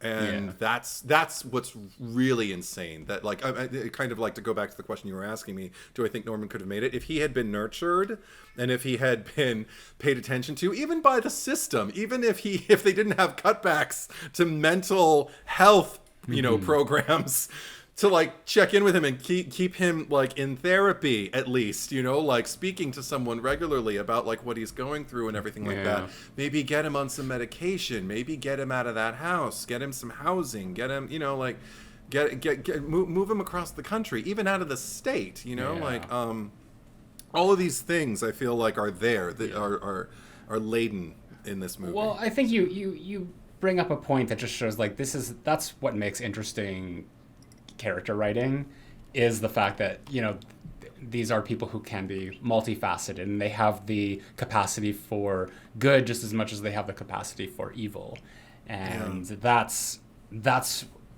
what I like. That's what makes things interesting. That's why, you know, Sam in Scream 6 is so interesting to me, because she does kind of walk this fine line, and she there is this morally gray area with her. Like, that's, if anything, like more of that. Yeah, it's also like, I don't want to sound like I'm idealizing Norman either, because one of the things that I think I noticed a long time ago, and I haven't seen the movie in a minute, so I was reminded when Mary that first night is alone with Norman, and she tells him, you know, she's signaling, I think I'm going to stay somewhere else. He's like, you heard something about me, didn't you? She's like, well, okay, you know, Myrna was talking about you, and Mrs. Spool tried to get her to stop, but she said, you know, that you were put away, basically. Yeah. And he's like, did she say why? And I'm like, oh, here it comes. And all he does is confess to, he says, when I was 12, my mother went mad, so I poisoned her. Yeah. You know, nothing, just, you know, drops in her tea, and he does that little, you know, cocked head to the side, like, fall asleep. And I'm like, he didn't once bring up the fact that he slaughtered young, pretty girls who, you know, are just like Mary, and now he's asking her to spend the night and everything like that. He's making a case for like why he needs her to stay and everything like that, which is very honest, but not as forthcoming. It's the truth, but not the whole truth. And I thought, okay, I see what you're doing. Even Norman is corruptible and doesn't do everything right, you know, even before he's driven to what, you know, to the things that basically to the state he's in at the end of the movie. Yeah. So I just like taking accountability, but just enough that, you know, it's not. I mean, like, you know what, that cements it. Like he is definitely a Pisces. But I wanted to ask you about the whole, like, the motel aspect, because they didn't have the set. They had to rebuild it because it was destroyed, and they didn't have the full motel set. That's why we don't see anything beyond like the first, like the parlor, like the office, and the like maybe like the first cabin. We never see it in the movie. But I wanted to ask you about the motel, because they kind of, I mean, what we're to understand is that the state hired Toomey to manage the place while he was gone. But so it's just, does that mean that Norman has been, like, his estate has been accumulating this steady income from the motel over all these years, and obviously like Toomey is being paid through that, but he kind of comes in and he fires him, and all I could think is just like, wait, who's running? I mean, they kind of do answer this in a way, but it's just like for the first half of the movie, he's working at the diner, and all I can think is like, why are you working at the diner? Just stay at the motel, because he fired the guy, and it's just like, who's watching the desk? Who's like coming into the rooms? They might have been, while they weren't mindful enough to keep him out of that house, they might have been mindful enough to know he can't run the motel. It won't be good for anyone. It won't be good for him. It won't be good for business, because who's going to want to go rent a room from Norman Bates, the guy who hacked up someone in her room after he signed her in and everything. I mean, people probably still remember. So let's get him a job. Let's get him into, closer to town, like more integrated into society and everything like that. That's always the impulse I got. And because even the way Dr. Raymond, when he shows up and he finds out that he doesn't work at the diner anymore, but Norman found out that there was like, these ne'er-do-wells, shall we say, inhabiting the motel, turning it into, I think, what they call an adult motel. Not. As opposed to like a children's motel. But well, family friendly. But no, I know. It was so family friendly before. I think that like what I was more so like the logic of it all is just like, you have one employee that's been working there, and clearly he's not. He's a ne'er-do-well. But it's just like, what's going on? Like, it's there. What if there's still people that are, renting out rooms and something? Like, nobody's supervising that fucking place at all. And at least at the beginning of the movie, because then I guess when he comes back, he like shuts it down to rebrand and repaint and all that. So, there was consciousness towards that. But I just thought the beginning part of the movie, or just like how they addressed the state or the operations of the motel, it was confusing to me. But I love at the end, when Norman becomes mother again, and he's just like, oh, we're gonna sit her up in the window because she needs to watch everything down below, and then she said, what's the line? It's just like, now go open that motel. How do you think we're gonna survive? What do you expect us to live on? Hope. But remember, Norman, your mother loves you. Only your mother truly loves you. I love Virginia Gregg. We'll get to her in a second. But also, they also imply, Toomey says as much, that the only reason people go to that motel anymore because it's so off the beaten track. I mean, it was already off the beaten track in 1960. So now there's even less reason for people to go. So the only people who are going to go are the people who want to go get high and get laid. So I have a feeling like it wasn't really affecting business all that much. Norman shutting it down and painting it and everything like that, because nobody takes that highway anymore. They get off the main road and they drive past the Bates Motel because it's raining and they're tired and they just stole $40,000. That's the only reason people stop by there anymore. They took a wrong turn. Exactly. Our last pod. But thank you. But I also wanted to say, like, Virginia Gregg was one of the actresses, because they had, I can't remember how many. I think there were like 3 or 4 who recorded the lines spoken for Norma Bates in the original movie. Virginia Gregg was one of them. Because, Hitchcock wanted to play that game of just kind of like always masking, like, never the same person is going to play Mother Bates twice, physically or even vocally, because he wanted us to continually be guessing, like, who is this person? Like, what is their build? And they even did that a bit in this movie. There's that one shot with the teenagers in the cellar and Mother, presumably in the cellar. And we see a shot of her, and she looks exactly like, I'm sure it isn't her, but she looks exactly like Meg Tilly when she's decked out as Mother. It's just like a short in stature, like younger woman who looks like she's got a wig on and a hot little body. And she just kind of turns her head, and we're led to believe that that's Spool. But then she goes over, and even her hand, if you look at her hand and her wrist when the knife goes into frame, it looks like a very young and very fragile feminine hand with the knife. In some of the trivia I was reading, because like the peephole, and when Meg is looking into it, and then the eye comes into frame, that's apparently her eye on the other side, because they wanted to create this sense of disorientation of just like, what are we looking at? Like, who is this person? Who's watching us back? Who is Mother? Who's the killer? So, I mean, I could see it. I bet you it was Meg Tilly in some of those shots, and they probably used Vera Miles and Mrs. Spool. And maybe even Anthony Perkins was dressed up in drag in some of those scenes, just to create the illusion that it could, it's just red herrings all over the place. Also, go ahead. Well, no, you go ahead. Oh, okay. No, because you just brought something up for me that is always in question for me, and I know it kind of gets answered in Psycho 4, but I don't know how much I buy that. The flashback that we experience here with Norman when he first gets into the house and everything gets pristine again, and you hear Virginia Gregg as Mother with her Norman, you poisoned my tea. I'll teach you what happens to little boys who poison their mothers.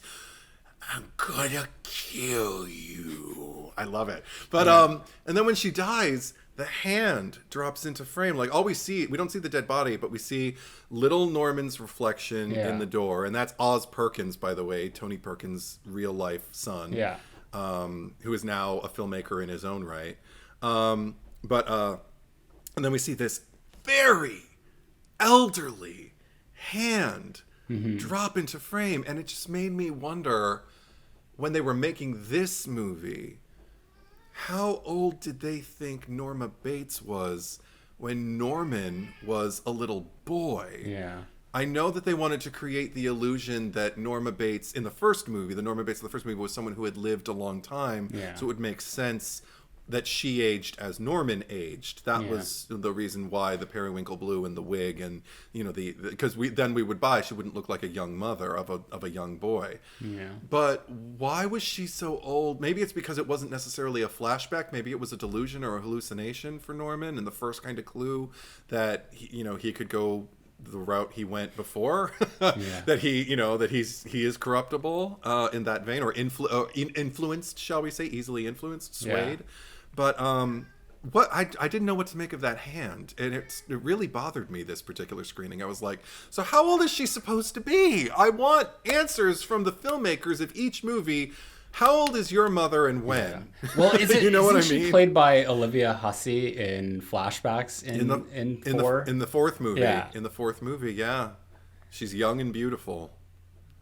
So yeah, interesting. And he explains it a little bit, but we won't cover that until we get to Psycho. Maybe it's just kind of like it's like the Beauty and the Beast Mrs. Potts thing, where just like she's clearly like this elderly lady, but she has a son who's like near toddler age. So it's just to create the illusion, Yeah, I mean, but also then it does kind of make a case, I guess, for Mrs. Spool's story at the end of this movie, because if she was his biological mother and Norma Bates was not, it would make more sense that she was very, very elderly, and maybe like Emma Spool and Norma Bates were just born many, many years apart. I don't know.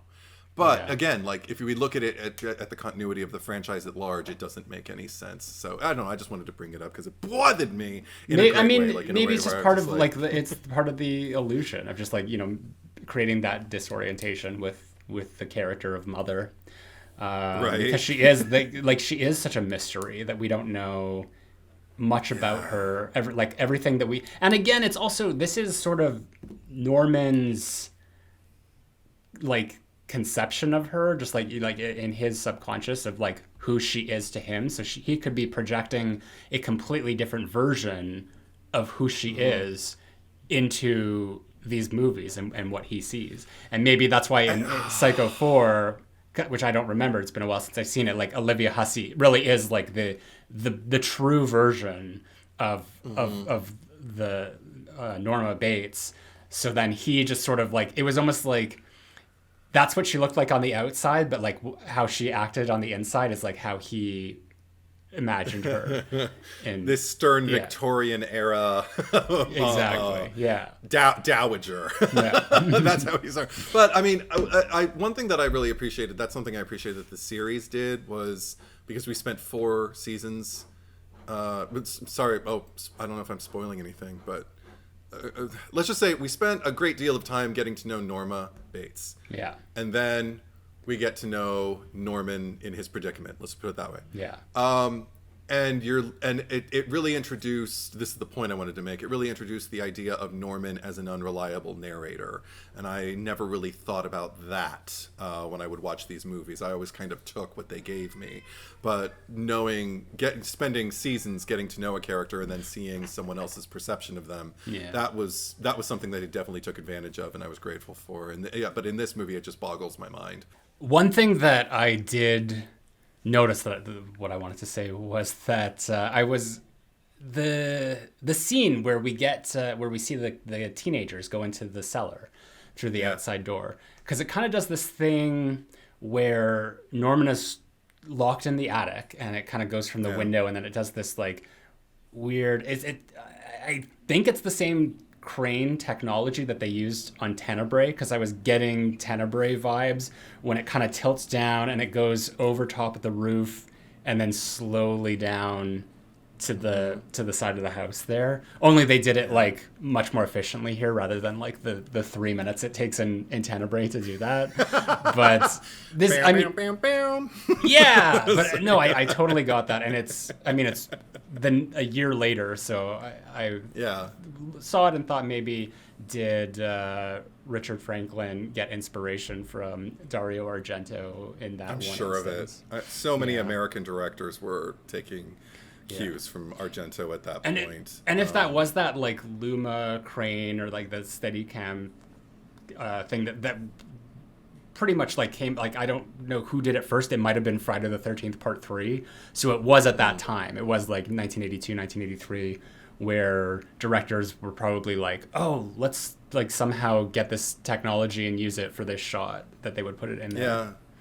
Another thing I appreciate about that shot is that it's a composite, that like we leave Norman, like we're shooting Tony Perkins on a soundstage, like within the room that they've built and everything like that. So there's the window that is a set piece that is built on a soundstage, and then that's just kind of like set in. I don't know what the exact term is, but it's put in to the shot, the crane shot, which starts on the actual window, and they're just overlapped. So what you're seeing, it gives you this sense of the house as like an actual something other than a facade, which is what it has always been. And I don't know, that's something else about like it just kind of like building the world. And also the house is just as much a character in these movies as anyone else. So I really love getting to see it from different angles and getting to see kind of the what's the word I'm looking for? It's not monotony, but just like maybe the banality, like just the daily practice of it all. Like just seeing like the way the shingles are on the roof and everything like that. Seeing that it's a constructed, thing, as opposed to this fortress. It's a house. I was actually getting kind of the Shining Overlook Hotel vibes, because I could not tell where anything was in this house, like other than the main foyer and the staircase, and then like the entrance to Mother's bedroom, and then just sort of like the openings of the rooms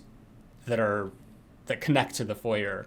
Everything else, it's just like where's the bathroom? Where's his room? Yeah. There's like other staircases. We find out that there's multiple landings. We find out that there's a back stairwell. The back door, for some reason, that everyone comes to, like, you walk up the stairs at the top of this hill, and yet you don't go to the front door. So many people like went around to the side of the house and went through the kitchen entrance. So I couldn't figure out where anything was in this house, and it kind of like added to that disorientation, that you step into the Bates mansion, or not mansion, but just like the house, and you have no idea where anything is, and there's holes all over the place. People are watching you. It's pretty fucked up, man. that was another thing that you can, if you want to say solved, you can, but I mean, I think it also does work for the disorientation, like the shining of it all. Yeah. But I mean, it's one thing that they provided for the series was they really laid out the house as like, no, that's what it looks like on the outside. So on the inside, we have to have a foyer, because that's the thing. There is no foyer when you walk through that front door, but there is clearly a foyer like when you see the exterior.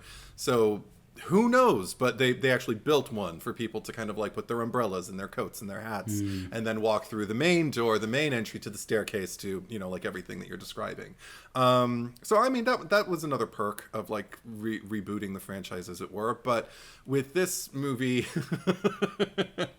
I mean, also just like even the simple geography of the fruit cellar, because I know in the first movie it was established that there was like, you enter in one way and then there's another door that you go through, and that was like the fruit cellariest place where Norma Bates was being kept, and that's where she, you know, Lila Crane knocks the light and Norman comes in, I'm Norma Bates, and all that stuff. I had a problem this time because it didn't seem to match up with the geography of the fruit cellar from the first movie. Maybe it did in a weird way, but like the way the teens like crawled in, and I guess they were supposed to be in the area that Norma Bates was being hidden, but again I couldn't tell where things, and then all of a sudden there's coal, there's giant like hill of coal. It almost seemed like that was blocking the entranceway to where the room was in the first movie where the body was being kept. I couldn't tell where things were. I couldn't understand anything. I mean, but again, the disorientation, like, I'm not sitting there watching this movie reasoning it out for the logic. Like, this actually was the first time I really started wondering in my head, because of your influence, who did what and when, you know? Who's calling now? Okay, those notes were most likely left by Lila or Mary, and I'll wait and see which one of them says which one of them did it. I never used to do that before. I just kind of accepted it's Mother. That's all I need to know. Well, it seemed like Mary was the one that would go and like arrange the bedroom and then like take it apart and locked him in the attic, and that's why she was just like, well, this door was supposed to be locked, you know? Right. And then like that her being, it's almost like they were being gaslit as well by Mrs. Spool. Yeah, totally. It was like gaslitception. But the teens in the fucking cellar, I think like all I could think of is like, you're breaking into this house. I don't think that they were aware that anyone was living in there. And you have an entire house. Why are you hanging out in the fruit cellar on like this dingy, stained mattress when you have an entire house? I mean, they could go upstairs. They've got like, there's a lovely bed that there was a dead body on for many years, but they don't know that.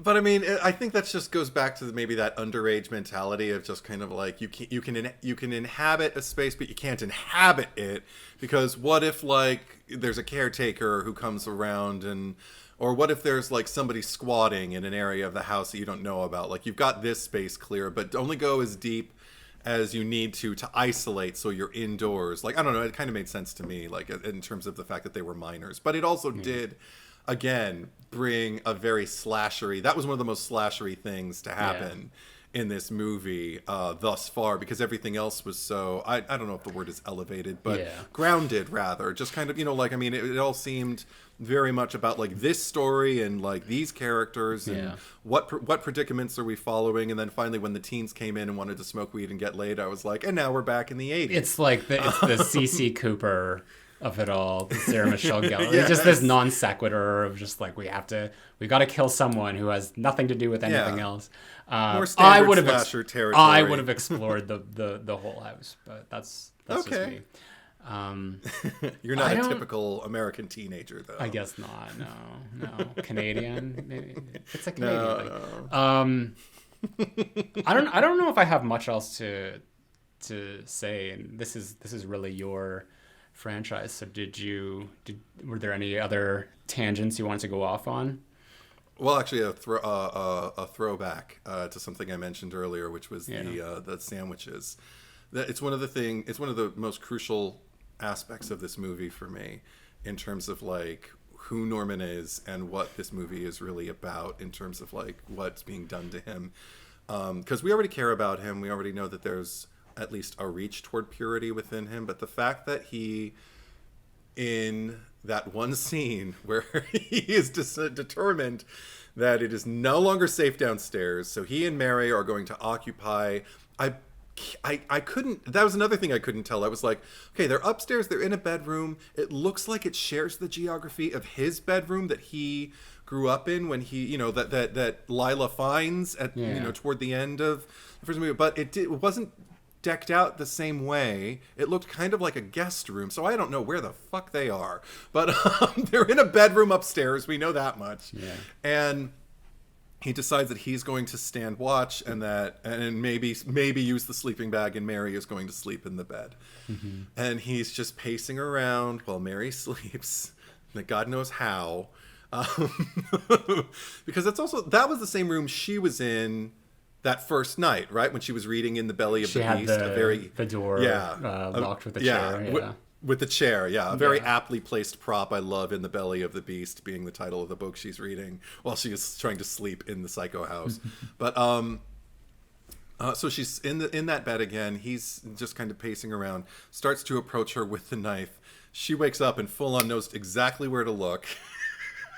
She's like, Norman, and asks very calmly, Norman, what are you doing? And he's just like, and he just goes over to the window and he's all having a rough time. And he just says like, Mary, I'm becoming confused again, aren't I?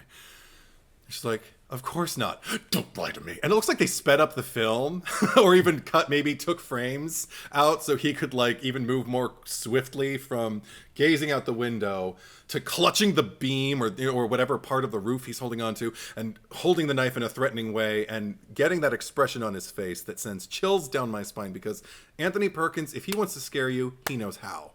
And he turned it on at that particular moment and just says, don't lie to me. Not you. And she's like, yes, Norman, you are getting confused.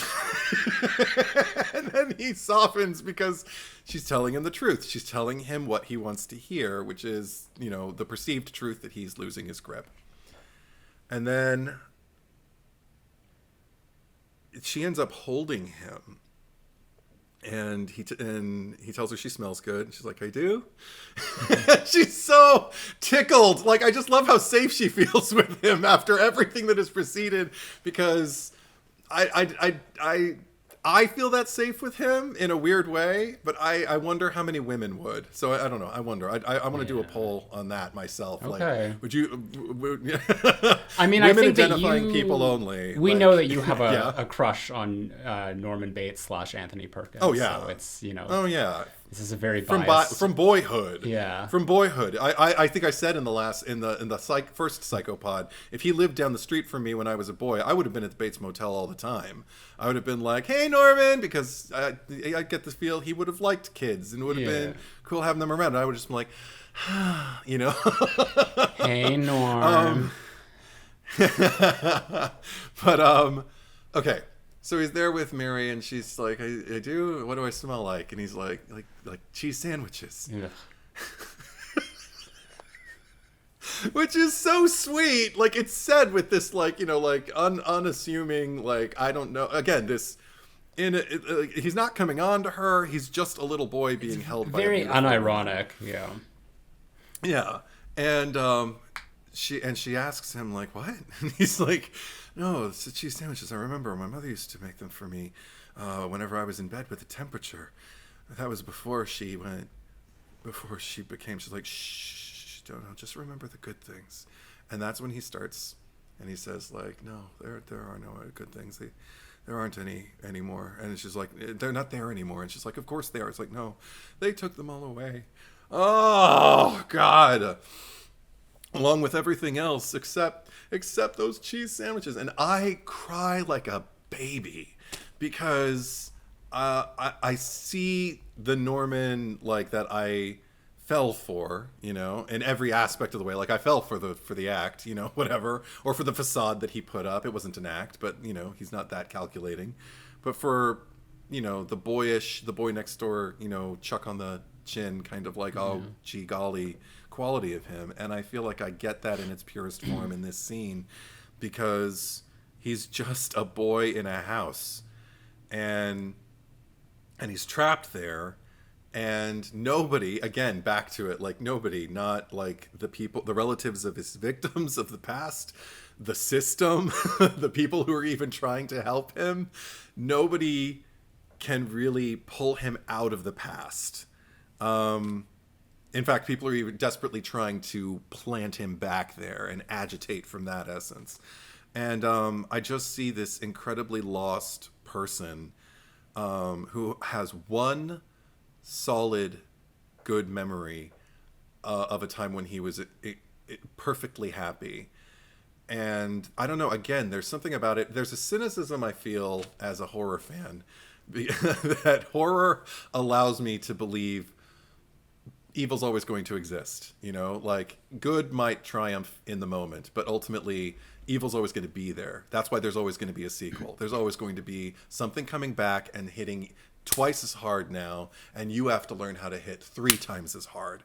And there's that cynicism is present in this movie because of, I guess, the world they're all occupying. It doesn't feel disconnected from the first movie, because that was all about the underbelly. It was all about the seedy underside, about the things we hide and keep secret and try to pretend don't exist, and build a facade over.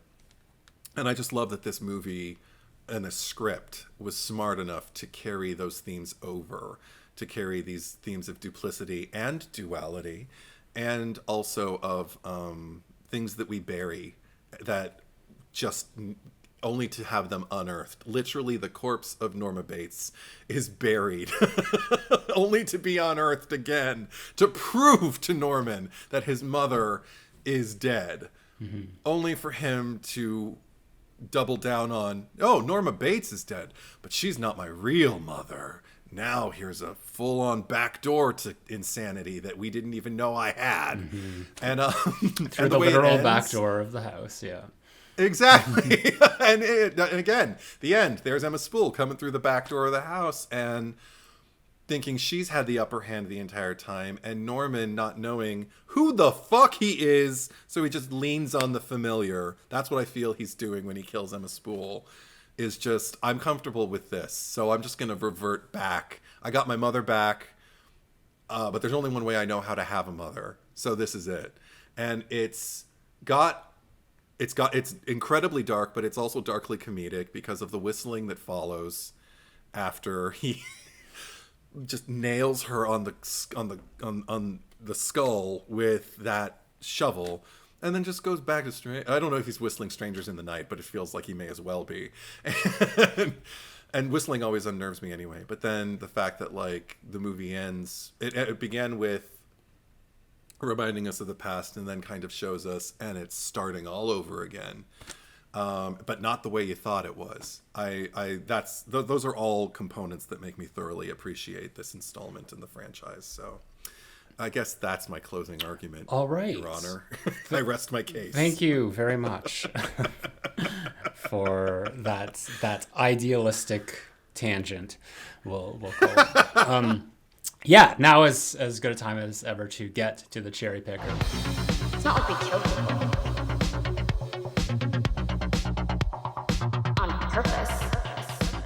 First things first, cherry on top. This is pretty self-explanatory, but I'll let you go ahead and say it. Meg Tilly. No, I'm kidding.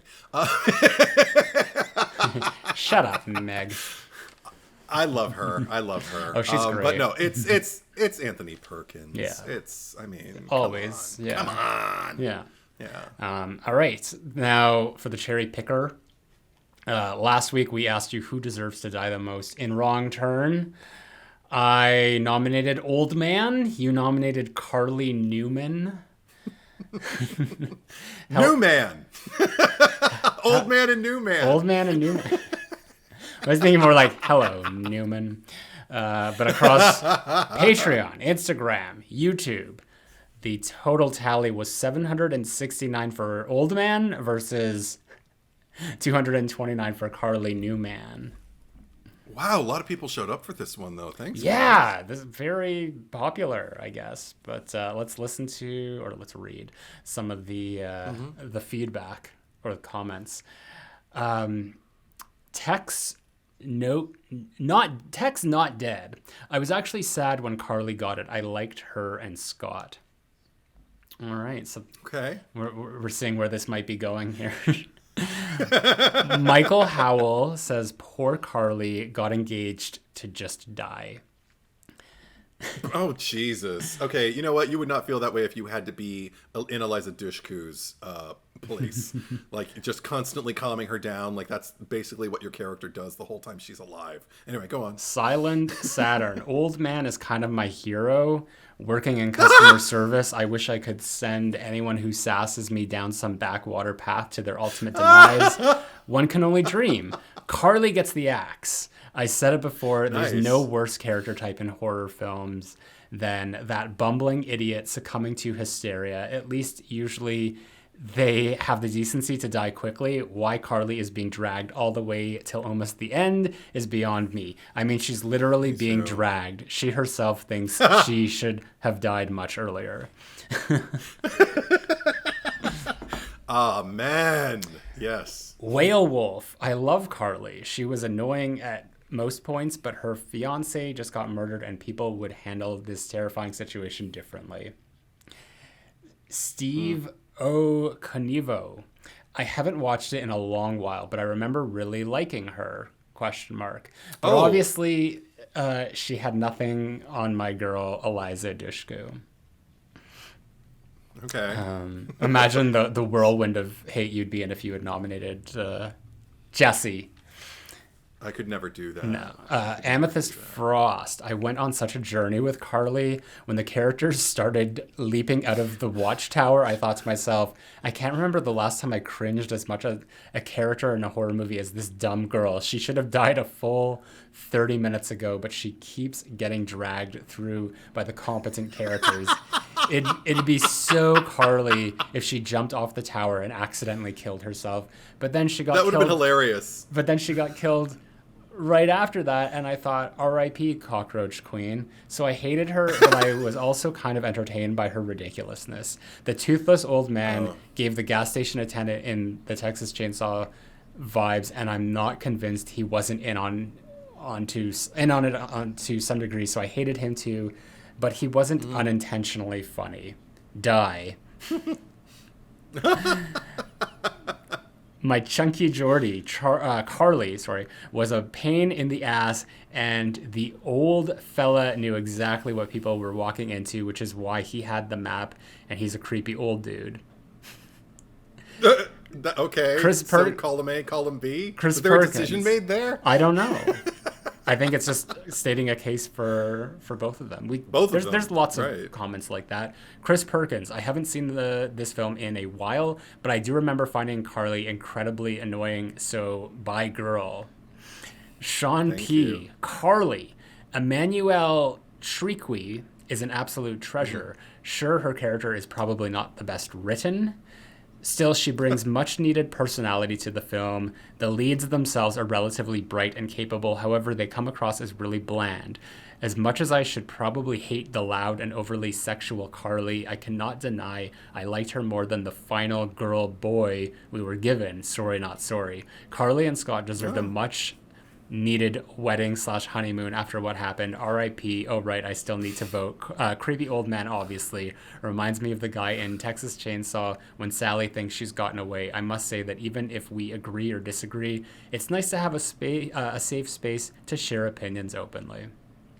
Totally. Agreed. Unreal Talks. OMG, the old man for sure. I actually found Carly to be adorable. You're entitled to your opinion, but I am Solomon. After listening to the pod, I was like, man, I should have picked Carly because I couldn't remember who I picked. Turns out I picked correctly. The world is our toilet, and that was the point where I would have been done with her shit. LOL. The world is our toilet. What's the point? Is that because she's That's just like, great. she couldn't go in the great outdoors. She had to, Yeah. And if she really had to go that bad, she would have gone right away. But she was like mincing around that bathroom, just like poking and prodding at things for a good 2 minutes. So it was not the emergency that she made it seem like. So, I'll go you one harder. Like, I would have just gone in the woods rather than just going in that cabin, period. Yeah. Like, yeah, totally. Very inconsistent character. Michael 92. What did Carly do wrong? Watch the movie again, Michael. Oh. Blue Box 87, old man, gross. I get that people find Carly annoying, but she just witnessed the love of her life get murdered. We can give her a break. I would vote for Jess, who goes camping after getting dumped. Girl, eat some ice cream. Oh my god. Movie Maniac 03. I voted Carly. I find this movie probably the best and the most forgettable one of this whole franchise. I think 2 is good, but that is probably where it should have stopped. Grant Dempsey. I was all set to vote happily for Carly, but then I watched the clips on Instagram, and Carly's made me feel bad for her. She annoyed me a lot, but not for breaking down over her fiance's death. It was literally almost everything else she did that irritated me. Can't believe you all picked the one clip that would end up making me defend her with a vote for the old man instead, especially since I thought this movie was another one where I'd have been glad to vote off any of the victims / survivors other than Scott. They're all entitled fucks. Francine and Evan for raiding Chris's car. The others for not even thinking twice about barging into someone's home in search of a phone instead of waiting a while in case the owner came home. If I remember right, Scott was the only one not quick to board the "but we need a phone right now" train. Yeah. Should we tell them who selected that clip? Well, okay. Here's the thing with the Instagram. No, it's my fault. I neglected to answer your inquiry on Instagram that day. It was a busy day at work. Zack asked me, what clip do you want for Carly in the cherry picker? And it was a busy day. I couldn't get back to him. I even saw the question. I was like, I got to think about it. I think I told you, let me think about it and I'll get back to you. You did. I don't remember. You just read and I intended to. I intended to, and I didn't. So, because it was too busy. Okay, well, then I forgot. So then Zack chose a clip, and that was the clip he chose. So for context, that's just how we do it now, because I want Edward to have his choice of the clip that best represents his case. And I thought that was I thought that was like peak Carly annoyance. I mean, just in terms of like a stretch of clip, because there's other moments like when they almost got caught in the bear trap and she just started laughing. I didn't even think that there was enough context there. Whereas I did feel that the clip where she's just like, no, I'm just going to sit here and make this difficult for, like, that felt that's a good representation of her. So I don't know if that's what clip would you have wanted me to choose? No, that's the problem. Like I was thinking like it's kind of an overall thing. I couldn't think of like one moment to pinpoint. That's why I didn't see that clip and like get on you like, oh sure, pick that clip. Like I was like, okay, that makes sense. And even to your credit, my own bestie got back to me and said, for sure I chose Carly. She hasn't even seen the movie, but she's like, for sure I chose your choice because there is no way in hell I could have stood that girl for more than like 2 minutes of screen time. And I'm like, she's basically in the whole movie. She's like, oh God. I'm like, yeah, she gets worse. I feel like whatever. I feel like Carly, all they had to do is just be like, fine, whatever, do whatever you want, and then start walking away. And then she'd be like, no, wait up. Like she just wanted attention. She wanted to be coddled. She's that person. They did not need to. She's that person. Yeah, they did not need to give her any attention at all. The only problem is that then they run the risk, like she'd be like way behind and she'd be like, guys, wait up, like drawing more attention to them. So the only other thing I think I thought of was when she's like, I'd rather die jumping than burn to death or whatever, when she's going like, putting Scout Taylor Compton to shame. But with her but I don't know, it doesn't matter, who cares. I'm glad you won. Theory of everything. I love the Pepto-Bismol man. It's the old man chugging the Pepto-Bismol at the gas station. Victoria, I'm willing to bet old man saw every person those junked cars were driven by and couldn't be bothered to say shit with the 3 teeth he had left. Eliza's character would have shined on me a bit more if she went and knocked them out. Oh, that's harsh. People handle trauma differently. She didn't mean to alert those mole people. I mean, how did they even get those bullseyes? Their eyes are more glazed over than a box of munchkins. What? Nice. Carly was just relieved to see him boo the cops who didn't act quick enough to get the dude out of there. Couldn't keep a smoldering building and haven't noticed people going missing for probably decades. I don't care if they're tourists or passerbys. That was a very colorful. Yeah. Can I just say, I would have loved to have seen like little flashbacks of the old man like back, because I mean those cars get old. Like I think we saw a Model T. I think I said in the last one. So like it'd be great to see him like as a boy, just sitting outside, the gas station, like as a boy, like just drinking a strawberry milkshake, still drinking pink liquid and stuff like that. See, what you're asking for now is like the Texas Chainsaw Massacre at the beginning, where just like, now we're going to show you where he first discovered Pepto-Bismol. They already did, but they didn't show the origin of the garage, the gas station guy. Like, that's what I want. I just want his origin story. I don't want the mutants. Yeah. But yeah, just him as a boy. Right. He's been doing this for years, ever since he's the mastermind. It's his operation.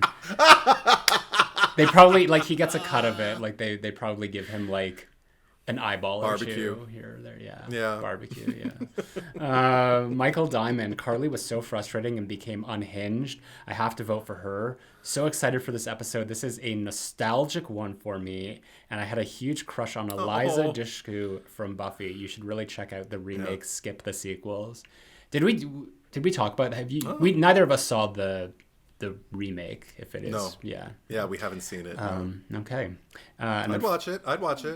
Finally, Richard Roberts. Without a doubt, the old man. Carly is annoying and terrible in a panic situation, but she does have a cool death. But the old man is offensive to every single sense. Every time I see that Pepto dribble down his chin, I gag. P.S. Can Eddie do the premise in the same voice he did for the Army of Darkness review? Oh my gosh, if I'm reading that correctly. I don't have the premise anymore. Like, I put it in my phone, and after we finish recording, I delete it. But I think they meant just like any premise. But yeah. Any premise? Yeah. Don't. We don't do that. The next Embeth Davidtz movie that we do, I will do it in that voice. Oh God. Maybe I'll post something on Instagram. Look for it on my Instagram and my stories, maybe. Okay. So I get first dibs here, and honestly, like the thing is, like, there's only one character I can think of in this movie that I would vote for, because all of like the evil and the riffraff here, I enjoy them. I think that they're still great. So, I mean, I'm gonna go vote for Toomey just for being a shit stain on society with his adult motel and harassing wait staff in a diner. Fuck that guy. Okay. Who deserved to die the most? You know what? She should have known what she was getting herself into, and this will probably be like another Tree's mom moment for some people. Oh no. But she drank the damn tea and thought, like, she let her guard down. She thought she had the upper hand this whole movie. And also because of what follows that I won't go into in case people haven't seen Psycho 3, I choose Mrs. Spool. Emma Spool. I get the protective nature that she felt, but she was also contributing to Norman's crazy and everything like that. And also because she's the one who's laden with the info dump at the end. Like, I mean, I'm glad that there's an info dump at the end of the first Psycho. There's an info dump at the end of this movie. There's an info dump at the end of Psycho 3. But yeah, she... I can't even make my full case because I don't want to spoil anything from Psycho 3. But okay, I don't like her. Let's put it that way. There we go. Like her. Okay, so you can. If she cared about Norman, she would have. I don't like it. Fair. I don't like her. Okay, yeah, you got Warren Toomey and you got Emma Spool. Yeah. So vote your heart, vote your conscience. You can vote on Patreon, Instagram, and YouTube. Patreon, if you are supporting my Patreon account, you will get early access to all of these episodes. You'll also get our monthly bonus episode if you are supporting on the Freddy Krueger tier. And this month, for June, it's going to be Cruel Intentions. So a little 90s nostalgia / Sarah Michelle Gellar in there for you. Look for us on Instagram. So follow us there. That is, and you can vote there as well. So at the Cherry Picker Pod. If you are new to the Cherry Picker and you are listening to us, go to our YouTube channel, subscribe there. You can watch these in videos, and you can also vote there. And if you are watching us on YouTube, you can listen to us too. So check out the description down below. You'll find the RSS feed. And I do want to thank a brand new Patreon supporter. So thank you very much to Steve. Yay! And Steve. And I would also like to thank Andre Felix, who is our editor. More on him in a moment, in a mo. But social media, where can they find your account? Edward is Truth. Yeah, you can find me Edward is Truth, one word, traditional spelling, at Instagram, Letterboxd, and YouTube. What about you, Zack Cherry? You can find my main YouTube channel, Zack Cherry, ZackCherry. Letterboxd. I'm on there too. I don't know probably Zack Cherry as well. Twitter, Zack Cherry 8, and Instagram at Retro Bitchface, all one word. What is going on next week, Edward? Is it the one with the family? There's a family. And a thing that happens, and they all reeling from it. Yeah, that's typically. And then there's a thing that happens, and it's bad, and they're all like, right? Hereditary. It's Hereditary, which... That's my premise. Great. I'm glad that we got it out early. Which is actually Andre's pick. And he's going to come back and guest on this episode with us. He was here for the Scream 6 podcast. So we're excited to have him back. So you can look forward to that next week. Other than that, thank you for watching. Thank you for listening. And we'll be right back.